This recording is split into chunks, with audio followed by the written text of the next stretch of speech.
13 of Ted Christopher in 13th starting position. In car number 13, just a couple of guys to watch, including the front row. Darren Menditto is no slouch in the 29 car. The pit road, and Bruce. Thank you very much, Kyle.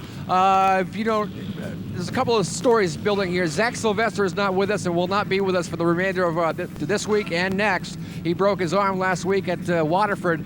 But I'll tell you what, his best buddy, Ronnie Silky, said he was going to win the race for him. We're going to see if that holds true as 50 laps of green are on your way and back upstairs. Here we come, and John Lipsky sends the field on its way. Sandberg and Wainwright go bumper tag, but breaking out of the pack will be Sandberg. In the back of the pack, however, a few cars having their problems. Mike Holdridge also out of sorts in the number 28, but he works his way back onto the grid. Well, off turn number 4, the man in command that brings them back down to the line is Sandberg. Look at the battle for second. Wainwright running high, wide, and handsome. He'll make some magic in the outside lane. Menditto, the electrical contractor, gets charged up off turn 2. Menditto will fall into second with Wainwright in third, and a battle with Jeff Burrell, who looks to the inside for the position. Kerry Malone runs next in line, followed by Ronnie Silk, Kurt Brainerd, and Eddie Spires, all doubled up off 4. Off the 4th turn, back down to the line they come. It is Kerry Malone. He looks very strong to the inside. In recent weeks, this guy's really come to life. Meanwhile, it is Burrell who's crossed up off turn 2. Burrell will lose 2 spots down the back straightaway. Wainwright goes by to his outside along with Ronnie Silk. And one other car, Eddie Spires, looking to the outside of Burrell for the 6th spot off turn 4. To the line they come, and Sandberg now feeling the pressure from Darren Menditto. Meanwhile, Frank Wainwright moves into the number 3 spot, overtaking Ronnie Silk as they came out of turn number 2. Top 2 have broken away from the rest of the field. It's Roscoe Sandberg, the race leader, by a car length over Darren Menditto, and then 3 car lengths back to Frank Wainwright in 3rd. Eric Byrne is also coming on very strong. He's now into the top 10 with car number 54. He just won around Kerry Malone, who's a quick car in this racetrack, like he was standing still. Keep your eyes on Doherty and Byrne down the back straightaway in turn 3. They run side by side for 5th and 6th as Doherty gets the spot away from Ronnie Silk and now goes to the outside of Frank Wainwright, who appears to have problems in car number 44.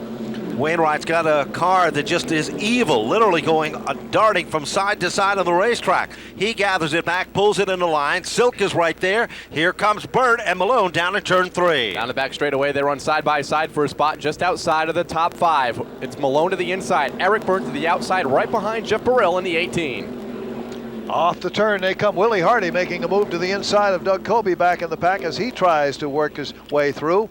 And now it's Ronnie Silk to the inside of Jeff Burrell in the fight for the number 7 spot. Well, all that's been happening. Teddy Christopher is also coming to the front with a vengeance. He's right there behind the Todd Zegarty machine, car number 66. Zegarty is in line in the outside lane just behind Eric Byrne. Inside lane will move. Wainwright gets the bite off 2. It's Wainwright up to the 5th slot. It's the top 4 broken away from the rest of the field. It's Roscoe Sandberg, Darren Menditto, Eddie Spires, and Chuck Doherty. Then a large gap back to 5th, which is Frank Wainwright in the 44. Wainwright literally manhandles his automobile as Burrell now tries to make some magic of his own in the outside lane. Silk is right there to the bottom. Ronnie Silk makes some magic, bangs on the bumper of the 44 down in turn 3. Ronnie Silk trying to get the spot away from Jeff Burrell, who rides the outside lane right now, along with Todd Zegarty in car number 20, as everybody's double wide back down to the stripe.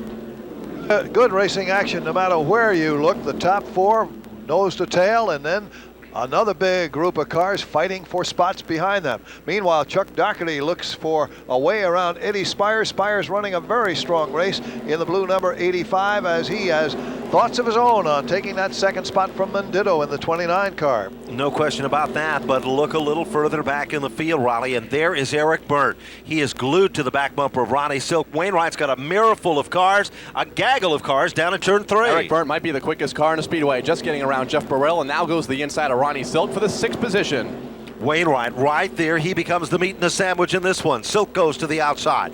Good battle going on. That's the battle for 5th. Look at Doherty. He's about to take over 3rd down in turn 3. Doherty gets to the inside of Spires for the spot down there in turn number 3. Spires slips back to the 3rd spot. Ted Christopher, Jeff Burrell in an incident up in turn number 3, and Burrell gets the worst of it. It all started halfway down the back straightaway, the outside road checked up. Christopher got into the back of Burrell, who went around in turn 4. Well, 12 of the 50 laps are now into the record books, and Burrell does get it fired back up. It did not appear that he made heavy contact with the wall, but we'll check in with Kyle Rickey to give us more information concerning car number 18. Should be quick cleanup as the 18 of Burrell has pulled away from this end of the speedway, and along with Ted Christopher, we'll be interested to see if he makes a stop on pit road. Some heavy contact just at the entrance of turn number 3.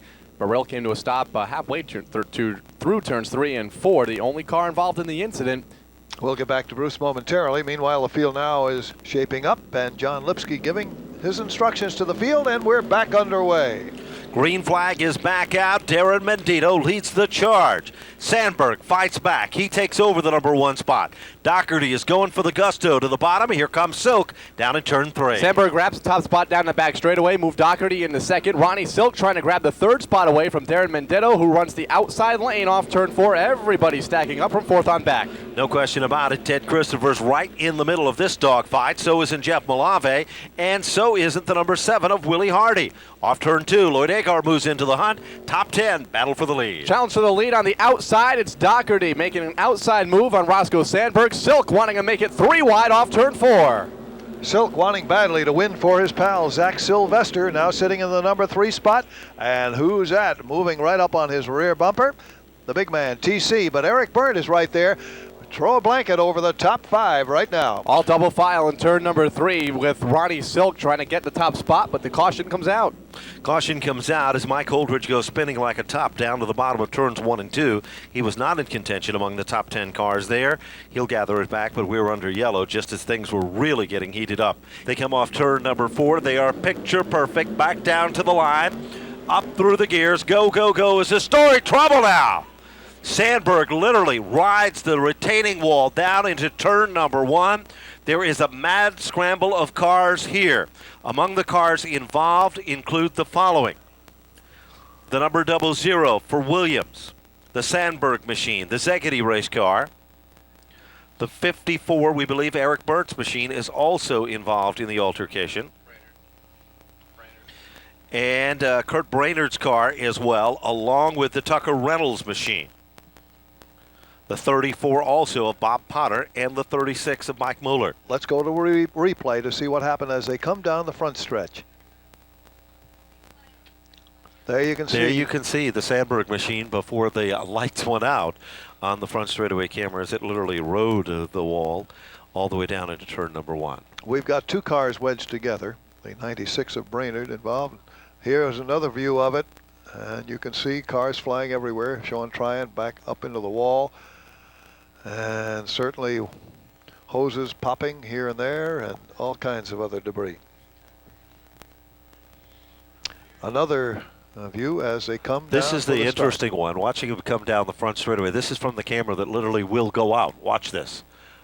Up and out. Going, going, going.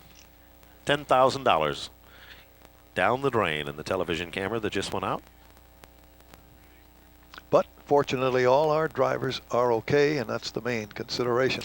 Now, here is the list of the cars that were involved in this altercation. The number 96 of Kurt Brainerd, the 27, the car that literally rode up on 2 wheels, and that, of course, is John Sandberg. The 14 of Bobby Drown, the number 36 of Mike Mueller, the number 34 machine of Bob Potter, the 51 car of Tucker Reynolds, the number 9 of Brad Hytella, and let's see, the number 41 machine also was involved in the altercation. That is the Chris Gronowski race car, and car number 20. Off the turn they come. In goes the pace car. The green flag is out once again, and Chuck Doherty getting a good jump on Ronnie Silk. Doherty in command, Silk waiting in the wings. Here comes TC Ted Christopher looking for win number 9. Trouble now, Lloyd Agar. He's down, sliding through the grass. He comes to a screeching halt with the number 22. Are we going to get a caution here? As Agar gets fired back up, he comes directly out in line, right in front of Bob Potter. We are still under green. Emil Downey spins at the opposite end of the racetrack. Caution flag is out. Well, that's a break for Agar because he had the lead cars rapidly approaching him, and Downey bringing out the caution now will enable Agar to bring himself right back up to the rear of the pack with still about 23 laps to go. They head down to the line, Raleigh. We've got a dogfight battle as we go back to green. And a good start once again for Doherty. He gets roaring out of the blocks, and Silk left in his quake, but look at Ronnie recover very nicely, picks up on the outside and will challenge for the lead. Silk has a good run on the outside with Doherty to the inside. Ted Christopher continuing to run side by side with Eric Berndt. Jeff Malave all by himself in fifth as they're still side by side for the top spot off 4. As they come off turn number 4 and work their way back down to the line, it is Doherty still in command, but the heat is definitely on. Meanwhile, Ronnie Silk to the outside. Ted Christopher down low. Burnt's waiting in the wings with Malave. Give position number 2 to car number 13 as they come off turn 4. Ronnie, we've got a challenge for the lead. Well, Silk's not giving up. The youngster giving Ted Christopher a real good fight, but Teddy has visions of his own. He sees that lead car in front of him, and he wants to get around him. On the back stretch, here comes Kyle. Eric Berndt to the inside, down the back straightaway with Spires running next in line. Make that the 83 of Ronnie Silk side by side. Jeff Malave has joined the top 5 now as well in car number 3. There's no question about it. It is Berndt who now moves into that third spot. Christopher's trying to hunt down Doherty. Doherty's got about, well, a half a car length to his advantage. He leads him down to the bottom of turn 3. Everybody single file. Doherty by a car length. Less than that now as Ted Christopher is close right on the back bumper. Big trouble down the back straightaway. 3 cars involved. Lloyd Agor is one of them. Jim Larson and Jeff Burrell. In addition to that, Wainwright also made contact as well, and that brings out another yellow flag situation in this event. 34 of the 50 laps are now complete. That one was wild and could have been a lot worse. Cars spinning and flying every direction. But somehow Agor was able to resume. Here he comes now right past the start-finish line. Despite the fact he took himself quite a wild spin. Teddy Christopher alongside looking for his 9th career victory of the 2001 season. They go up through the gears. Doherty looks racy in the outside lane. Here comes Christopher as they come off turn 2. Christopher using the outside lane to his advantage, trying to work past Chuck Doherty for the top spot. Battle for 3rd and 4th is also a heated one between Ronnie Silk, who runs the outside. The 54 of Eric Berndt. Contact between Christopher, Berndt, and Silk.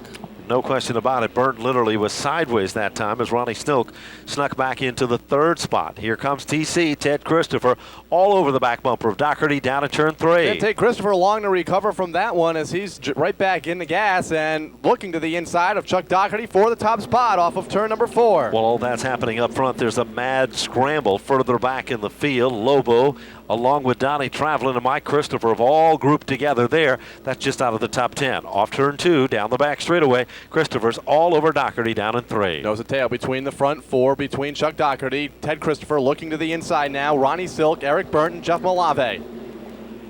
10 laps remain in this one, and Doherty doing his darndest to hold off our point leader and doing a very good job of it. Ronnie Silk still looking for a way around both of these fellas, and Eric Berndt has recovered nicely.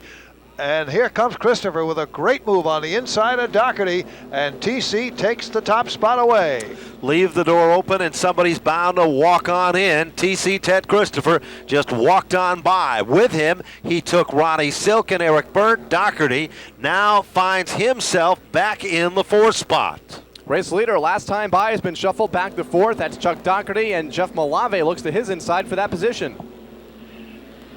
Doherty fighting back, however. He's to the outside of Berndt. Eric trying to hold him off out of 2, and he does.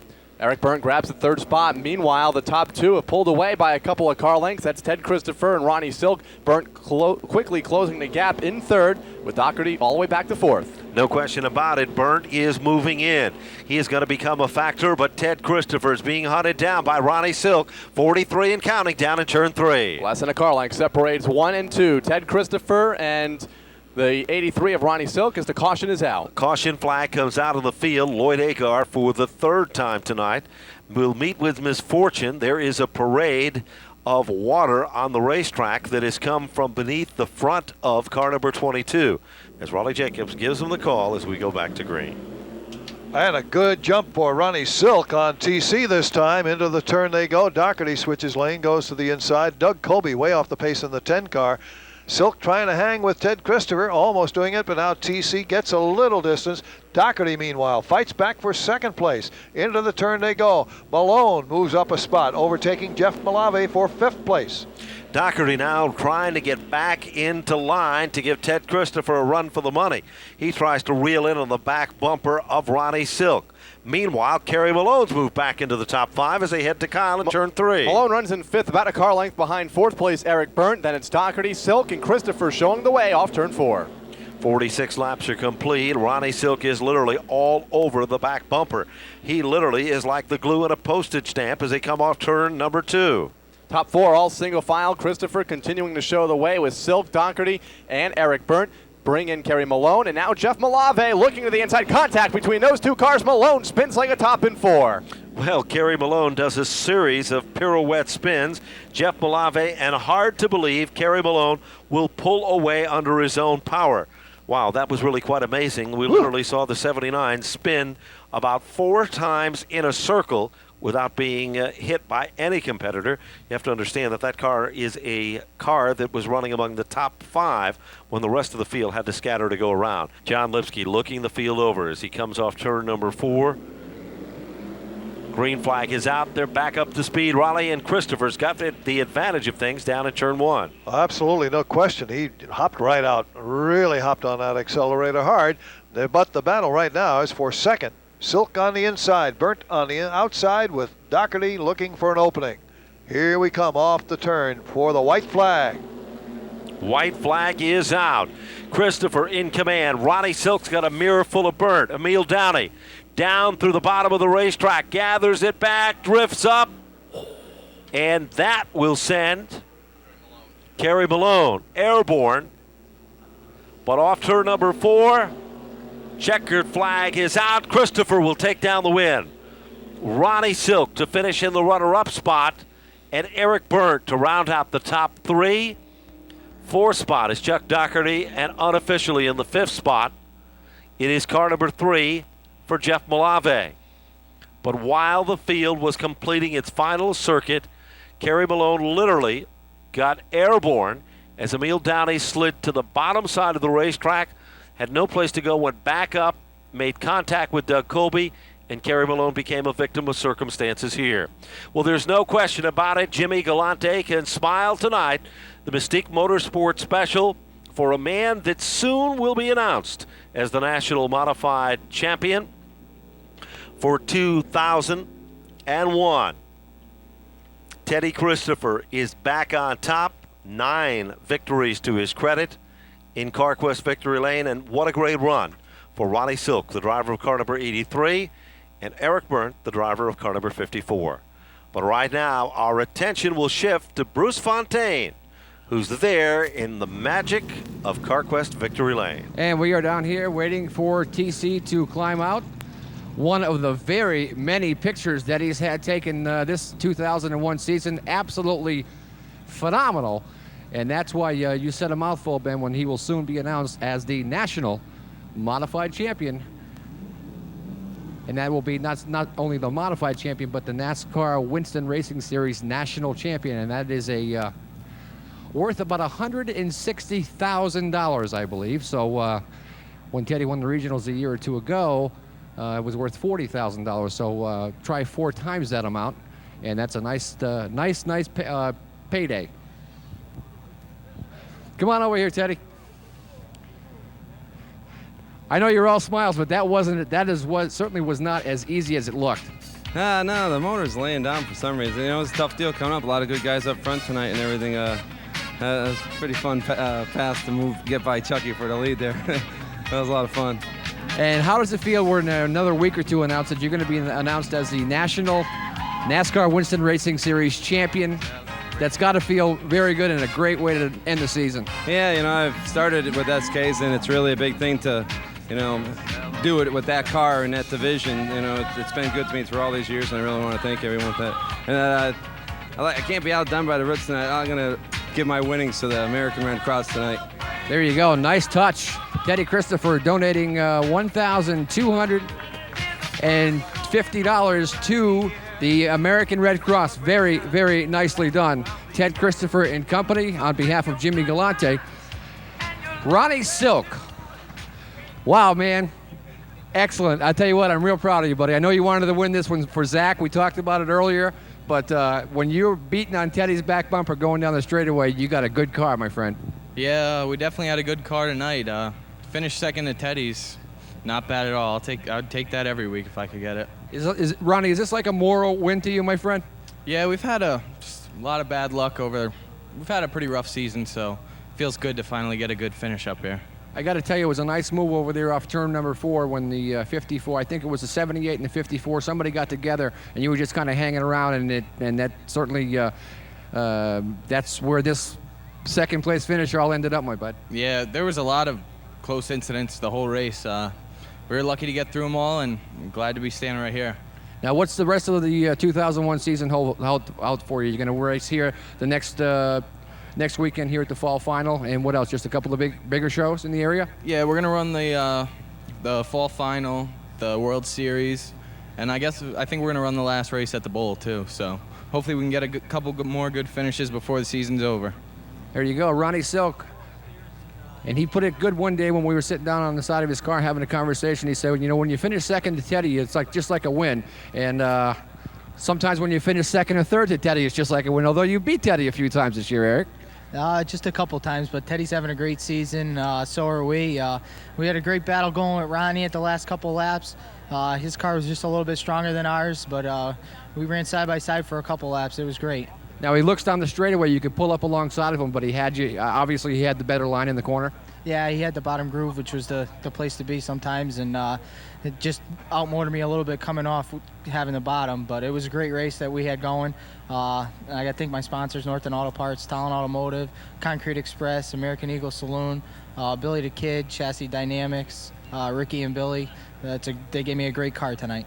Eric, I tell you what, they call you the young one, and you are certainly a smooth driver. Just like it looks like just perfection out there, and I just want to congratulate you on a fine run. Thank you.